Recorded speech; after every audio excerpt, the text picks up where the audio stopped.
Ողջույն հարգելի հայրենակիցներ, ես այս պահին գտնվում եմ Սանկտ Պետերբուրգում, հրավիրված եմ եւ որպես Մայր Հայաստանի ներկայացուցիչ մասնակցելու եմ այստեղ տեղի ունեցող միջազգային տնտեսական ֆորումին, ճիշտ ասած քիչ առաջ եմ ժամանել եւ այս պահին գոնե նպատակ չունեի եթեր դուրս գալու, սակայն երբ արդեն տեղավորվեցի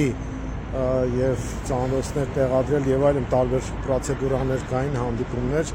եւ արդեն հետևեցի լուրերին, պարզվեց Նիկոլ Փաշինյանը լկտիաբար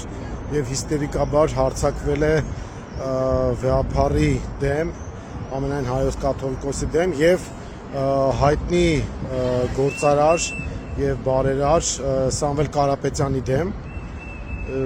Շատերը զարմացած են, շատերը զայրացած են բնականաբար։ Այս ամենի պատճառի քաղաքական մասին պետք է անդրադառնալ եւ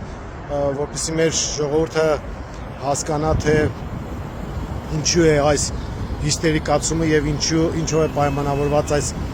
լկտի հարձակումը։ Ասեմ, որ Նիկոլ Փաշինյանը պարտավորվել է Թուրքիայի եւ Ադրբեջանի առաջ կատարել նրանց բոլոր նախապայմաններն ու պահանջները եւ դրա դիմաց ակնկալվում է, որ պետք է իրեն տան թղթի կտոր, որի վրա գրված պետք է լինի խաղաղություն բառը, որպեսզի ինքը այդ թղթի կտորով փորձի խաբել հայ ժողովրդին եւ ցույց տա, թե իբր խաղաղություն է բերում, ինչպես որ 21 թվականին մուրշն էր ճոճում, ուզում է, որ առաջիկա քաղաքական գործընթացների եւ մասնավորապես ընտրական պրոցեսների ժամանակ ճոճել խաղաղություն բառով թուղթը եւ խաբել Հայաստանի քաղաքացիներին, թե իբր խաղաղություն է բերելու։ Ադրբեջանն ու Թուրքիան նրանից անընդհատ հավաստիացումներ են պահանջում եւ ասում են, եթե դու անկեղծ ես կամ եթե դու կարող ես մեր բոլոր պահանջները բավարարել եւ մեզանից ընդամենը թուղթ ես ուզում, ուրեմն ցույց տուր, որ դու այդ ամենի ուղղությամբ գնալու ես։ Առաջին հարվածը Նիկոլ Փաշինյանը ստացավ ամենայն հայոց կաթողիկոսից, ով Շվեյցարիայում կազմակերպել էր, նախաձեռնել էր քննարկում եւ այդ քննարկման ժամանակ բարձրաձայնել էր արցախայության իրավունքների մասին, Արցախում տեղի ունեցող ադրբեջանական վայրագությունների մասին, մեր մշակութային ժառանգության հետ կապված խնդիրների մասին եւ խոսել էր նաեւ ռազմագերիներից, որոնք Բաքվում ապօրինաբար պահվում են, եւ Բաքվից անմիջապես հնչեց վայրահաչոցը կաթողիկոսի նկատմամբ, դա Փաշազադեի շուրթերով էր, եւ Նիկոլ Փաշինյանը դա որպես հրահանգ ընդունեց եւ հարձակվեց Գարեգին II դեմ։ Դրան հաջորդեցին որոշակի գործընթացներ, որոնց մասին դուք գիտեք, եւ ահա Սամվել Կարապետյանը այսօր հայտարարել է, որ ինքը նույնպես կանգնած է հայկական եկեղեցու կողքը եւ ես ձեզ ասեմ, որ այստեղ արդեն ոչ միայն ու ոչ այնքան եկեղեցու հարցն է, որքան Հայաստանի Հանրապետության հարցը, որովհետեւ Նիկոլ Փաշինյանի հարձակումը տվյալ դեպքում իդեմս եկեղեցու Հայաստանի Հանրապետության դեմ է այն առումով, որ ինքը փաստացի հրահանգներ է կատարում եւ Էրդողանին հանդիպելուց առաջ ուզում է ցույց տա, որ ինքը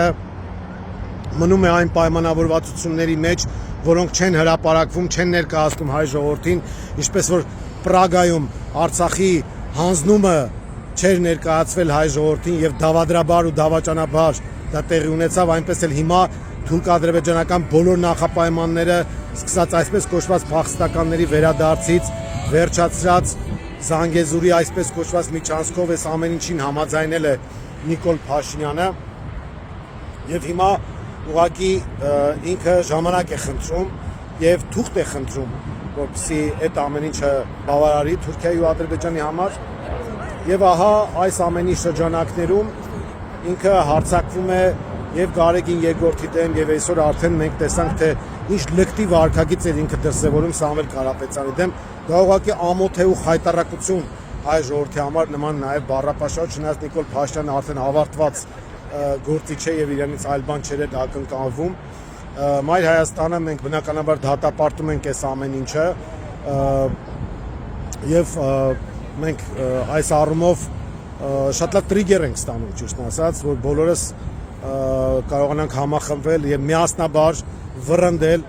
Նիկոլ Փաշինյանին, դա կլինի փողոցային process-ով, դա կլինի ընտրությունների միջոցով, դա կլինի ֆորս մաժորային զարգացումների արդյունքում, այս բանը դժվար է ասել, բայց պետք է բոլորս միասնական լինենք եւ պատրաստ լինենք պայքարի։ Առայժմ այսքանը, ցավոք սրտի այլ լուրերով կուզենայի հանդես գալ, ինքս մասնակցելու եմ այդ միջոցառմանը Սանկտ Պետերբուրգի, նորից ասեմ, դա Ռուսաստանի տարեկան ամենակարևոր գլխավոր տնտեսական բիզնես միջոցառումներից է, որտեղ իր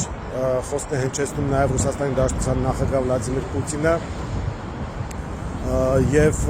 այստեղ շատ կարևոր հանդիպումներ պետք է ունենան եւ քաղաքական եւ փորձագիտական եւ պետական շրջանակների հետ, բայց ցավոք սրտի առաջի բանը, որ մենք տեսնում ենք Հայաստանից, դա այն վատ լուրերն են, այն լկտիվ արկակիցն է Նիկոլ Փաշինյանի, որը նորություն չէ, բայց որը պետք է բնականաբար դատապարտել եւ այդ ամենի դեմն առնել։ Դերևս կլինենք իհարկե կապի մեջ, առիթներ կլինեն։ Առայժմ այսքանը հարգելի հայրենակիցներ, Նիկոլ Փաշինյանի լկտիվությանը բնականաբար շատ շուտով վերջ է գալու եւ այս առումով մենք բոլորս մեր ջանքերը պետք է ներդնենք։